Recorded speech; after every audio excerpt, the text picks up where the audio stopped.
Hello everybody, my name is Ricardo Espaillat and welcome to my economics lecture series wherein we tackle the book Man, Economy and State by the great economist Mary Rothbard. So far we have been analyzing chapter 1 named Fundamentals of Human Action, and we've learned many things. We've learned what human action is, its implications with regards to times, what consumer goods are, what producer goods are, where does value derive from, and many other things. And in the previous section we learned a very important law in economics called the law of marginal utility. You want to know the funny thing is? In this section we'll also learn, or this video we'll also learn, a very important law in economics which is called the law of returns, or the law of diminishing returns, which states that holding complementary factors constant, or given a constant set of complementary factors, there exists an optimum of the varying amount. Now, I know a lot of you probably enter one ear and escape the other, especially since I was also having difficulty saying it because I was stuttering with it. But don't worry, the point of this video is for you to actually understand the law of returns, which states, with the quantity of complementary factors held constant, there exists an optimum amount of the varying factor. Now I think in order to best understand this law, it is best to first dive in it and then get to its conclusions and its implications, etc. Therefore, for now, let's dive into the material and understand the law of returns. I know probably a lot of you maybe found the diving in funny, maybe didn't. I don't know, I just think it's important to provide some sort of comic relief from time to time, because maybe some people don't find economics as fun as I do. So, you know, laugh a little. Oh, and also some of you might have noticed that I have a table ready, yes, but it's in blue, and I have a new marker. Because if we remember from last section, it was a sad day. Because when I wrote in that board talking about the law of marginal utility, it wasn't providing the ink, that marker. So I got new markers, great stuff. But anyways, let's dive into the material, and in order to understand this, I also need a little bit of your imagination.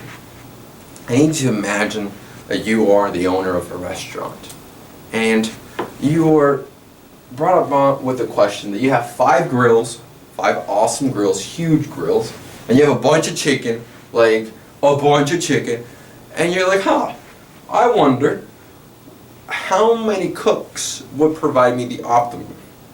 Or basically, how many cooks would I need in order to get the most amount of grilled chickens? In other words, how many what is the optimum amount of cooks I need in order to get the highest amount of grilled chickens per cook?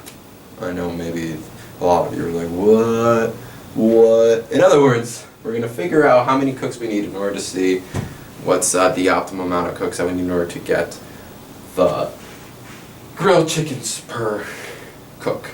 Alright, so, and don't worry, even I also got kind of lost, so let's just go through this together.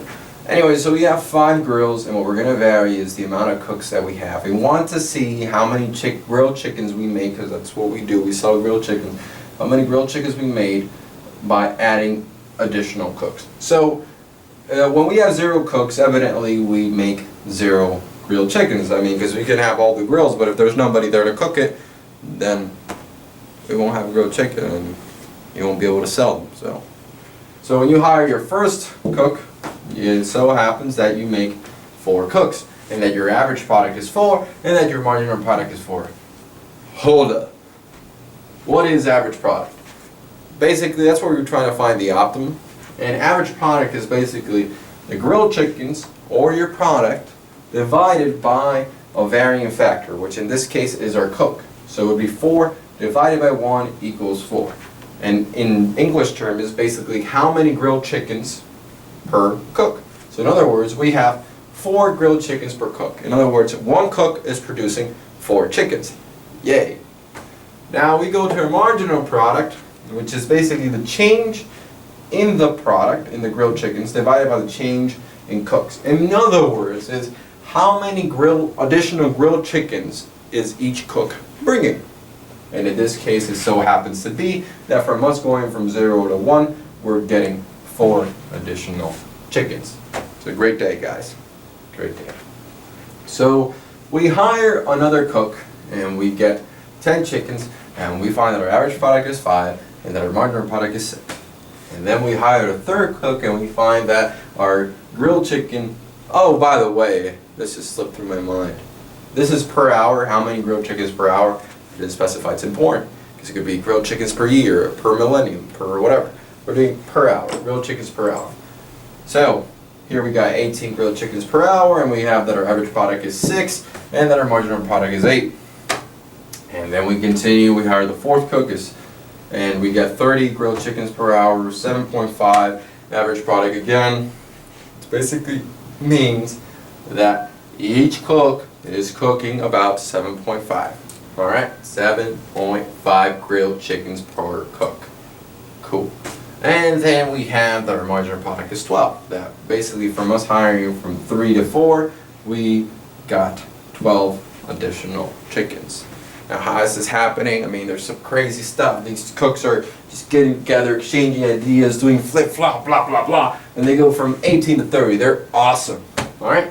And then we go from our fourth cook to our fifth cook, and it so happens to be that our marginal product is 10, and our average product is 8, which again means that it's 8 grilled chickens per cook, which means that each cook is cooking 8 chickens. Alright, maybe when they're together just like exchanging blah, blah, blah. Alright?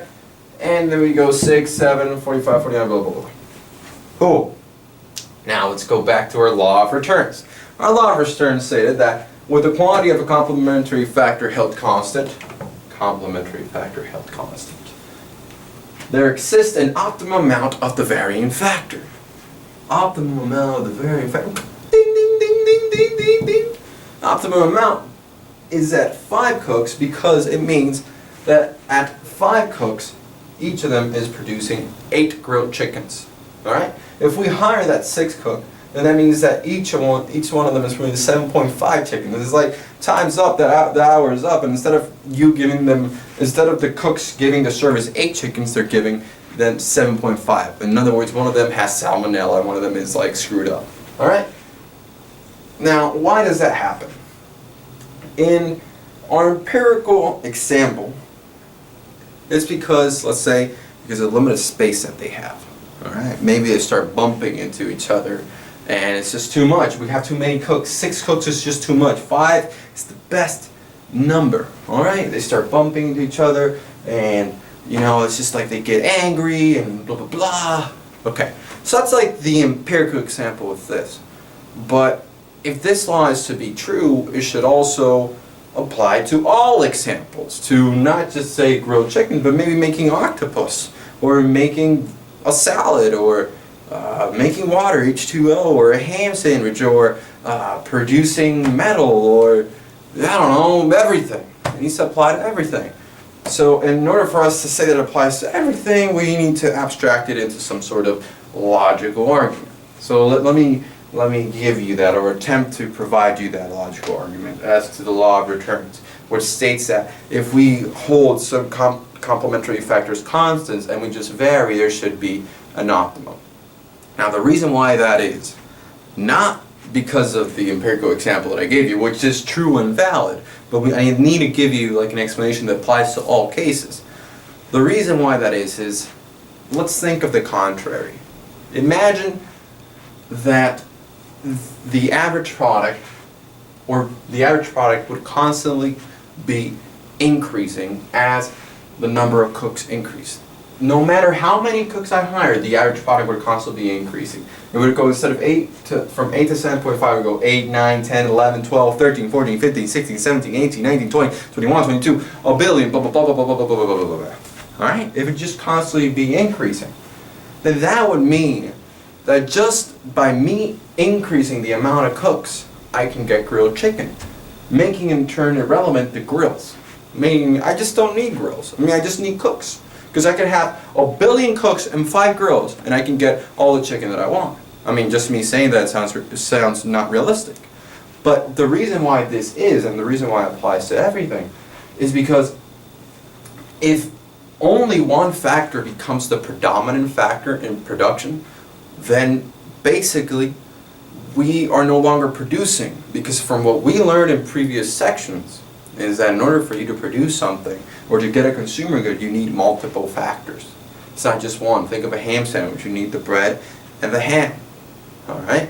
So that is why. In other words, if you constantly increased the amount of cooks, you would constantly get a higher average product. In other words, what you're saying is that the amount of grills or the amount of space that you have is irrelevant. That by you just simply increasing the amount of cooks, you can get an infinite amount of grilled chickens.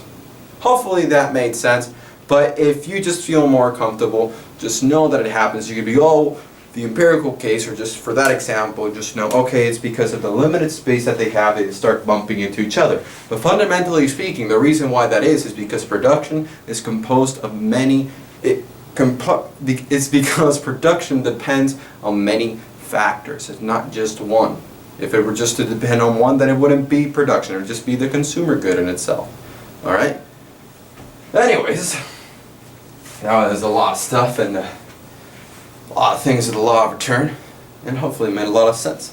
The final note that I want to say is that the value of the cooks, which we'll get later in the future, depends on the value of the marginal product of that cook.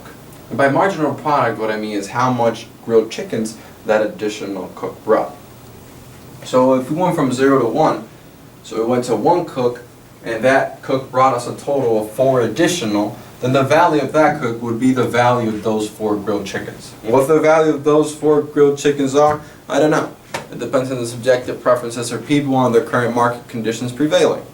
But that's mostly it for this section. It requires a little bit of certain context with regards to production, meaning that in order for you to produce a consumer good, you need more than one producer good. I mean, because if not, imagine like you want to make a ham sandwich and the only thing required for you to make a ham sandwich is ham, then it's not a ham sandwich, it's ham that you're eating, you know? And it requires a little bit of context, therefore I invite you to review the previous videos. But the important thing to note is, and to get out of this video, is the law of returns, which states, with the quantity, a complementary factor is held constant. In this case, grills and land and utensils and everything else that I did not include, there exists an optimum amount of the varying factor, which is in this case cooks. Alright? And the optimum amount is here is 8. And that's basically the law of diminishing marginal returns. One thing before I let you go, this is just for, in the future it'll help us. In the period in which the marginal product is increasing, or in other words where the marginal product is greater than the average product, which is in this case, it's called increasing returns. In other words, by you hiring an additional cook, you're getting increasing returns. You're going from 4, 6, 8, 12. You see your returns are increasing. In other words, you get an additional cook. It's not like it's decreasing, it's increasing. But then, when it could be also equal to NP greater than, when your when your marginal product is less than or equal to your average product, you basically have decreasing returns.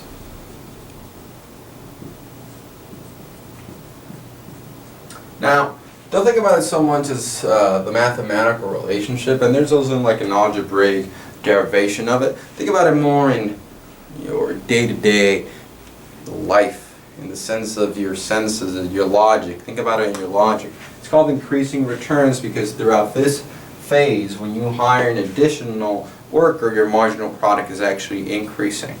When you are in the period when you're in decreasing returns, is that when you hire that additional worker, instead of you actually, your marginal product, instead of actually increasing, it actually decreases. In other words, originally you were making, by you hiring that, when you went from the 4th to the 5th cook, you were making 10, but then when you were making 10 additional grilled chickens, when you went from the 5th to the 6th cook, you were making actually 5 additional grilled chickens. Alright? Main point, law of returns. Again, I'll read it one more time. With the quantity of complementary factors held constant, There exists an optimum of the varying amount. The value of the coefficient ultimately depends on the value of the marginal product, and the value of the marginal product depends on our subjective preferences. Hopefully all of that made sense.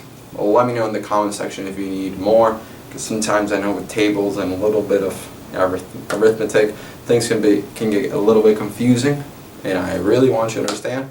So let me know in the comment section if you think I did a good job, and if you understand, good for you. But for now, I hope you have a great night, and thank you very much for watching. Until next time.